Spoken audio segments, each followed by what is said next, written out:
All right, we're just going to run through this. The first thing we need to do is make sure we have the right version of Unity. So go to your Risk Array 2 folder, right click on the exe and go to Properties, Details, and then this right here, the file version and the product version, show you what version of Unity you need.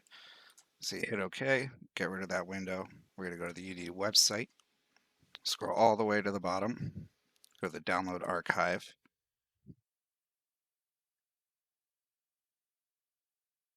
go to Unity 2018, because that's what we saw in the file there.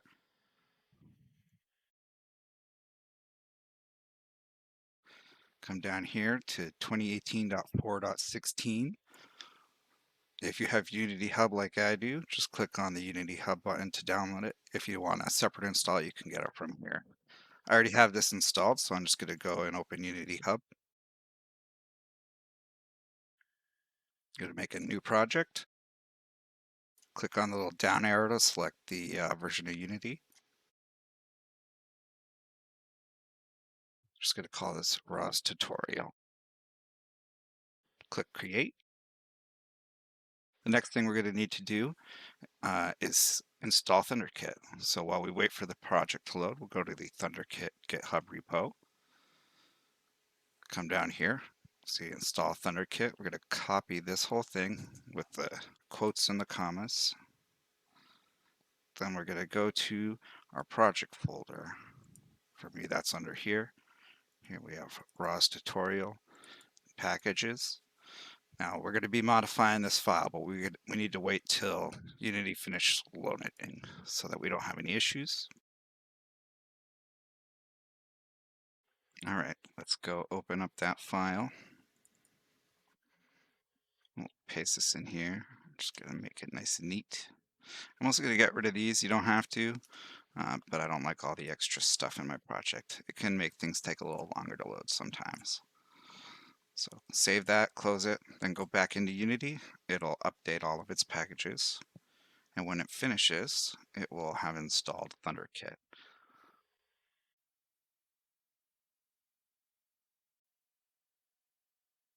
Right, now we have the ThunderKit settings window here. It'll show every time you start your project. And if you don't want that to happen, just uncheck this. And then we're gonna click on Locate Game. Don't worry about these errors down here. I'm aware of them and I'll work to get them to go away. Now we're gonna find our Risk of Rain 2 executable again. Select it, click Open. Now this is going to take a little bit. It's going to copy all the assemblies that it needs from the game in order to set up the project.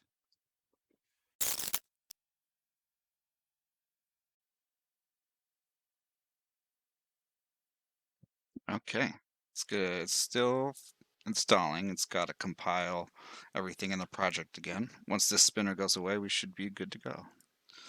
There's no errors that appeared to show up here. That's good. It got all the references it needed. We're just going to clear this to save space just in case other errors come up. Now we need to install Arena Stages. To do that, go to Tools, ThunderKit, Packages.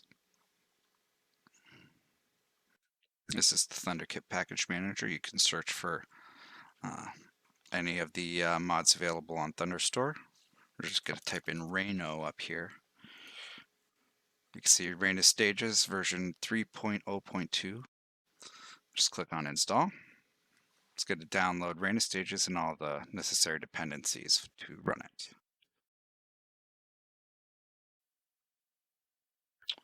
This is the Reno Stages editor pack. You're going to need all this, so just click Import. This includes things like the layers and the graphics settings that Risk of Rain uses so that you can set up whatever you need to correctly. So we have it here. Let's just make sure that it looks like it installed correctly. We have the Rena Stages menu in here. We have our ThunderKit menu. That's great.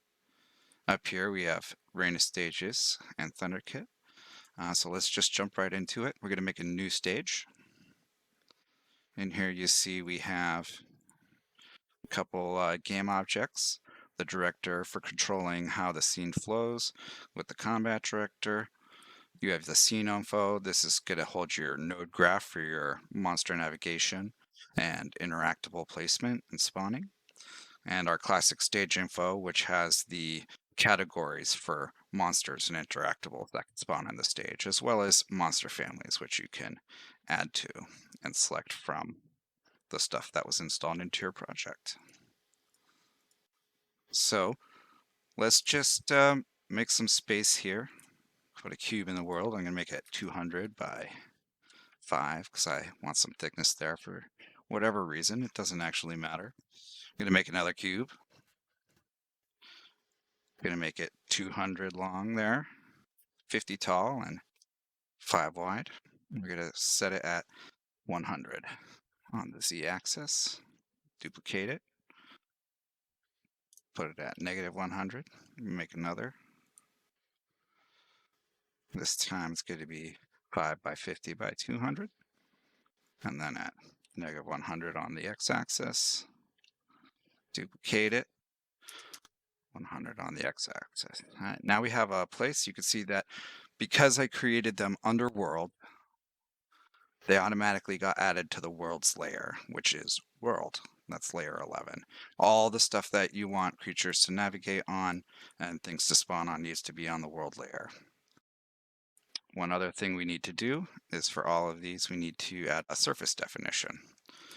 You can search for that in here, surface def provider. We'll add one of these. We don't have a surface def yet, so let's fix that. I'm going to create a folder. Let's call it raw stuff. It doesn't matter what you call it. You can call it whatever you like. And then we're going to put a surface def in here. We're just going to call this default def. You can set this to a color. Honestly, I don't know exactly what it does, but we'll find out at some point. We don't have to set all these, but they can be set. I'm not sure that you can set them with anything that's included in the project currently. We also need to have a scene definition. We're just going to create it for now. We'll do more with it in a little bit. And we're also going to create a run. Sorry, I went on a little tangent here. We're just going to call this test. So now that we have our surface def, we'll come back to selecting all these. We're just going to drag and drop this right on surface def. So that's all set. Our play environment's set up. We need to save our scene now. I'm just going to save over sample scene. What you name this file matters because what you name it is also what you have to name this scene definition. Let's fill in some information here. Now we need to set it to a stage. This will make it so that the clock runs and so that creatures will spawn. If you have it set to other values, that will not happen. But perhaps you want a special stage like the bazaar, that would be an intermission. Now we're going to set up our test. We're going to add sample scene to starting items, the next stage scene, and required scene. All these have to be set for it to work. All right, so we got our scene definition, our test run. We have our surface def provider. We have a bunch of geometry on the world layer. We have a saved scene. That's important, and you'll see why next. Because now we're going to bake the navigation. You can use the default settings. If you find that it's not accurate enough for some of the tunnels you want to be able to use, you can tweak the resolution via the resolution or the tile size. Tile size is for the ground creatures. Resolution is for creatures that fly. So we're just going to leave this as default for now and hit bake. You'll see it worked because you get all these green lines. If you don't get the green lines, something went wrong. It took 2 seconds to bake. Now we can just verify that everything looks right by coming in here and selecting the scene info. If you want to check out the air node graph, set a distance in here and check debug air links. Then we get this. It's a little hard to read at the moment. If we add some colors in here, we can make it a little easier. I like to use blue for golems and red for queens, or for large creatures. You can see that here. right, so I guess I'm going to disable that. We're ready to move on. I believe that is everything with random stages. So now this should be a functional stage. Now we just need to be able to launch it. To do that, we're going to need to get some ThunderKit stuff. So I'm just going to create a folder, ThunderKit stuff. And I'm going to put in it some template assets that come with ThunderKit. Right in here under Dependencies. So we're going to need a manifest. We're going to just drag and drop that. And then we need rebuild and launch. And when you're ready to publish, you're going to need publish. So I'll just go copy those three in. So now, here's our manifest. We need to fill in some information in here, like the name that you're going to publish the content under, the name of the content, my sample scene, and a description.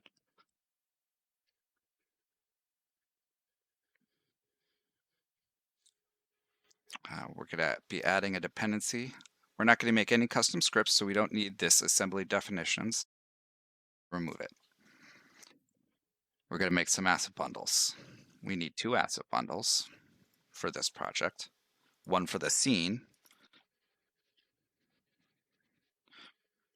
.ros. This extension is required. This is how Random Stages identifies what bundles to load. It will scan all the plugins in the plugin folder for asset bundles with this extension, and it will load them for you. And then we're going to make another one, sample definitions. All right, so now we need to populate these. The first one, sample scene.ros, is for our scene. You can only have one asset in a scene bundle asset bundle. All right, so you drag in the one scene and that's it. If you have multiple scenes, you need to make multiple. So if we had another scene, we'd make another sample scene 2 ROS. Pretend this is a different one. There you go. It doesn't have to be named the same, I don't believe. I might be wrong about that. I'll double check. But for now, this is what we need. Now we need the other ROS stuff. So we're going to lock this so that I can select multiple. Drag and drop this right onto assets. This is our scene definition and our test. Run. It'll be called test. In the game, it should show up as nothing because I didn't fill it in. Test run for sample scene. This will be the text on the button in the alternate game modes menu. Save this. Now, my sample and manifest. You don't have to name this anything and it doesn't get used. It's just for keeping it organized for yourself. Let's see. Oh, yes. Now we need to have a dependency on random stages. There we go. And we need to set up our pipeline. And it's set up. Now I believe that should be everything. So we're going to execute this. We'll see how it goes. This may take a couple minutes. I do have to build 2 asset bundles. The good news is that asset bundles will only be built when they're changed by default. You can modify how that works by modifying the stage pipeline. So you would have to copy that in and replace it in this rebuild and launch pipeline. There are also other things you can do if you need custom settings on your BepInEx config. There are ways to do that. You can ask me about that on the Discord. All right, so there was the BepInEx. Just gonna Alt Tab and get this window back up. Oh, I forgot to launch Steam, so I'm gonna launch that now. We'll fast forward this in the video.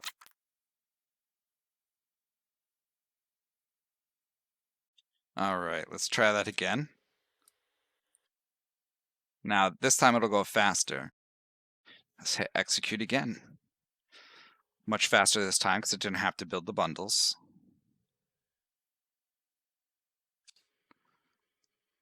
See, Raina stage is loaded. It found our sample scene and our test run. I'll show you another neat trick in a little bit that we can do to make doing this all a little bit faster.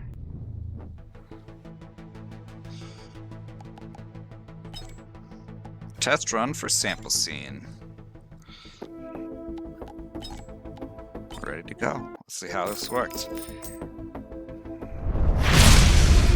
Oh my, it's bright, huh? Oh, well, it worked though, right? Well, it looks like maybe making those walls so wide was a bad idea. We can account for that in a couple of ways. We got stuff here. Give way. Just make sure everything works. Got a box. A teleporter. And die.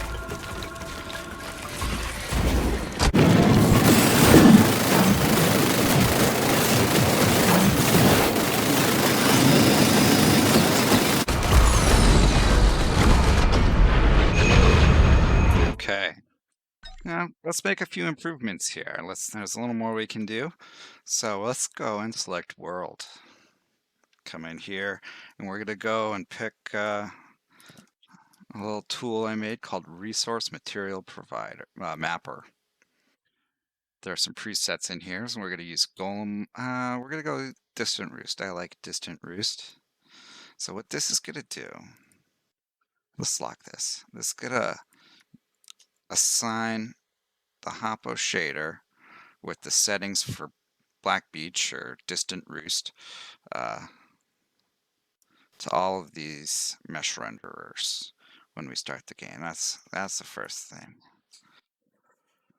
All right, let's see. What else can we fix here? We had a problem with stuff spawning up here, so we're gonna create a cube. And let's unlock this. And on this cube, we are going to add a nav mesh obstacle as a box. So we save that. That's 2 enhancements. What else can we do? I didn't really like the lighting, though it is kind of hard to tell when you don't have any good shaders set up, but we're going to come in here anyways. And I'm going to change the ambient color, like this little yellow. And I think that's all we really need to do. So let's now go rebuild and launch. Come back into the expector. Now, I don't want to wait through all that startup stuff and click through those menus this time. So we're going to replace this by looking at this launch pipeline. And we're going to copy this into our project so that we can change it.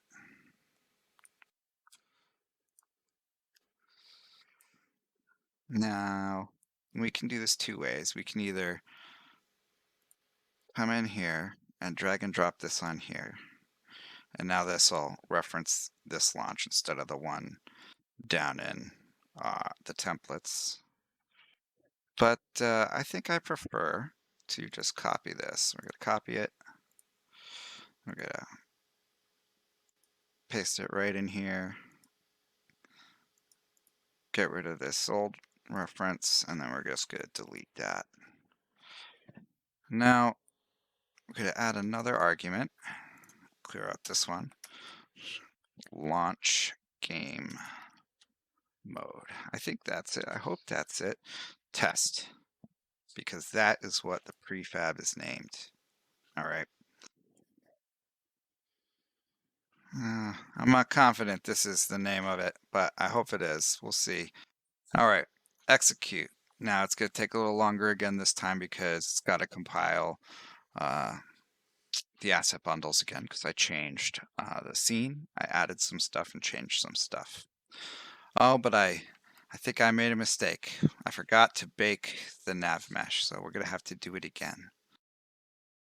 All right, let's fix this.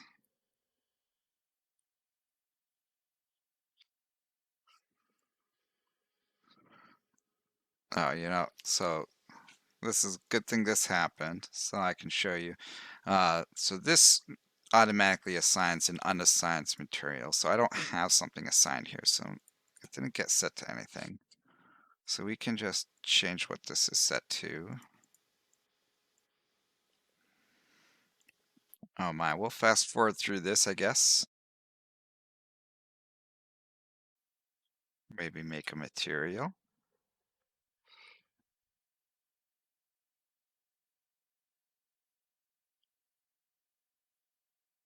There we go.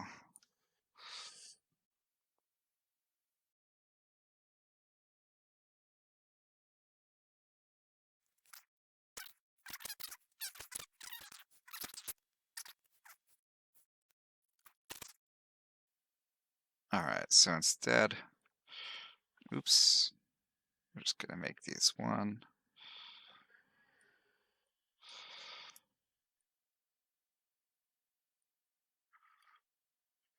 So we'll just avoid this a different way instead by making it too narrow for things to be on top of. And then we'll bake this again. There we go. All right, we should be good. We'll save this and we're gonna launch it again.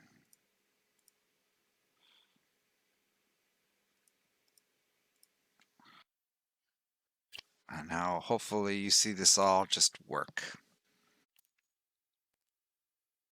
All right, here we go. See we're in the stages. There's our launch game mode.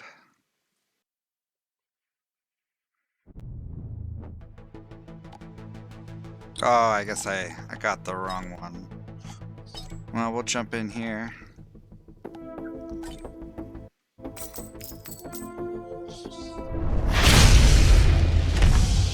And it's not perfect because we really need to do some vertex painting, but it works.